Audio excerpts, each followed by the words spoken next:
Buzzmoisa.fr avec Boom Radio crée l'événement. Les 24 heures du buzz.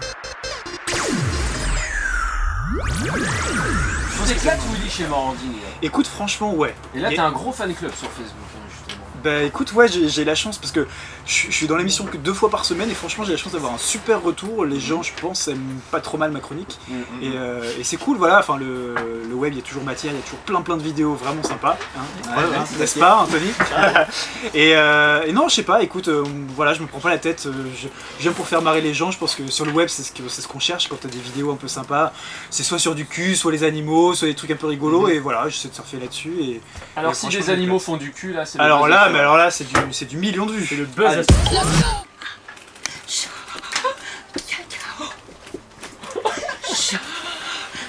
pas le si tu donnes les noms de coco, moi je donne les ananas.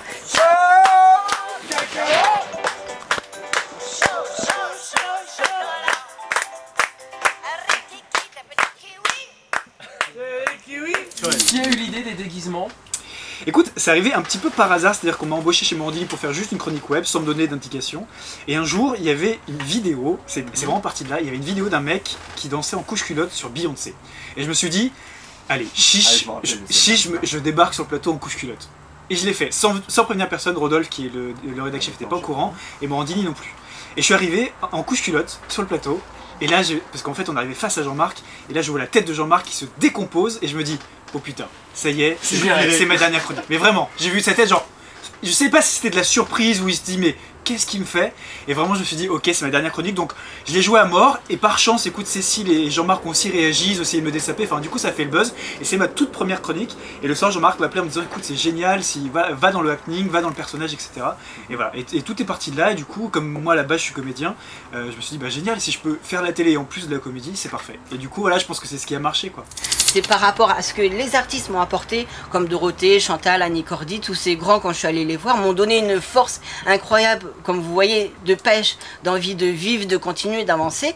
Si je pouvais simplement en prendre une petite partie et les donner à ceux qui en ont besoin, c'est pour ça que depuis de 2002 à 2005, j'ai fait beaucoup de maisons de retraite avec une association. J'allais dans les petits villages, dans les petites communes, et je leur apportais un spectacle avec d'autres artistes. Et c'est ça simplement qui me faisait du bien. Je les voyais, les personnes après la scène qui étaient là, qui ils sont pas perturbés les gens parce que dans les maisons de retraite c'est quand même des gens décédés sur du Annie Cordy d'une autre génération. Oui, mais de voir un homme déguisé en Annie Cordy. Oui non mais c'est justement comme maison de retraite c'est. Mais comme tu as vu la ressemblance est incroyable en même temps. La pire chronique. La pire chronique, je l'ai en tête. J'en rêve jour et nuit, c'est avec Jean-Pierre Coff. Écoute, je me suis déguisé en Lady Gaga parce qu'il y avait tout un truc autour de Lady Gaga. Ouais, marrez-vous. Il y avait plein de vidéos sur Lady Gaga et je me suis dit, tiens, je vais faire le truc Lady Gaga, voilà. Donc je suis venu déguisé en Lady Gaga, j'en suis pas très fier. Quand je me déguise en femme, je sais pas pourquoi j'assume moyen. Et je me suis dit, allez, je m'en fous, je me paye le luxe d'y aller. Et j'y vais. Ça se passe plutôt bien. Je sors de ma chronique et là Jean-Marc me dit attends, l'invité après c'est Jean-Pierre Coff. Ce qui serait génial c'est que tu reviennes en Lady Gaga, que Lady Gaga rencontre Jean-Pierre Coff. Je me dis ah ouais écoute pourquoi pas, je me dis et en fait je me suis bien fait piéger parce que je savais pas mais Jean-Pierre Coff son grand truc c'est d'embrasser les gens. Et du coup j'arrive en Lady Gaga et là il m'attrape le visage, il me roule une grosse pelle et franchement j'étais mais je pense que j'ai pas pu cacher mon dégoût à l'antenne. Je suis sorti avec l'espèce de dégoût sur le visage et voilà, et évidemment je me suis pas lavé pendant 4 jours parce que j'ai encore c'est viol et... Elle est revenue. Non, donc comme je fais le tour de scène pour les personnes âgées, je commence par Sylvie Vartan, quelque chose qu'ils connaissent, je poursuis avec Chantal Goya et je finis avec Annie Cordy le bouquet. Donc c'est vrai que pour Samir sur le chat, la pire chronique c'est le jour où tu t'es ramassé un ballon de volley.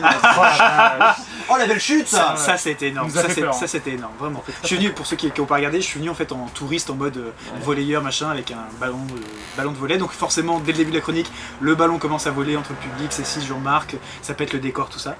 Et en fin de chronique, c'est Jean-Marc qui a le ballon, il me dit merci pour la chronique, donc il conclut, donc je me dis c'est fini, je rigole avec Cécile, machin, etc.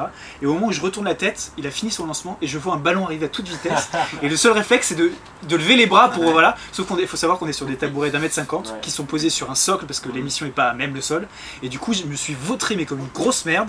Et voilà, plus de peur que de mal, je me suis un peu niqué la cheville, mais voilà, c'était vraiment plus spectaculaire que ça n'a fait mal. C'est là.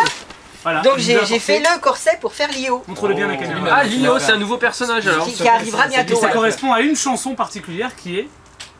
Banana Split. Non, les brunes, c'est pas Les possible. brunes. Je me suis plantée. Parce que j'ai quand même travaillé comme un dingue. J'adore ces élans de voix. Oui, je suis naturelle. J'ai une dizaine de sites. Au début, c'était la misère. Hein. Je passais 4 heures à regarder toutes les vidéos sur YouTube, machin, etc. Et au fur et à mesure, voilà, je sais pas, je me suis dessiné un petit peu 10 sites qui répertorient plein de vidéos, vraiment sympa. Donc, moi ça. Oh, Petite c'est vrai. publicité. Il y a plein de sites comme ça, et du coup, voilà, je regarde un petit peu les vidéos qui m'intéressent, celles que je considère comme les meilleures ou celles qui vont buzzer. Et voilà, je me lève le Jean-Marc a un matin. regard sur les vidéos ou pas du tout? Aucune. Non. Vraiment, en fait, il sait absolument rien de ce que je Rodolphe, diffuse. un petit peu. Rodolphe connaît les vidéos mais il sait pas les personnages. D'accord. En fait, je lui envoie la chronique, j'envoie les liens des chroniques avec les timecodes, etc. Ce que je veux mettre dans la chronique. Et ensuite, il me fait confiance pour le personnage. C'est-à-dire que quand j'arrive sur le plateau, personne ne m'a vu avant, personne ne sait ce que je vais faire. C'est bon. Et ça. Jean-Marc ne connaît pas les vidéos. Jean-Marc ne connaît ni les vidéos ni le personnage. Et Rodolphe, c'est juste les liens que je vais passer. Buzz-moi ça, là où le buzz commence. Buzz-moi ça. Buzz-moi ça.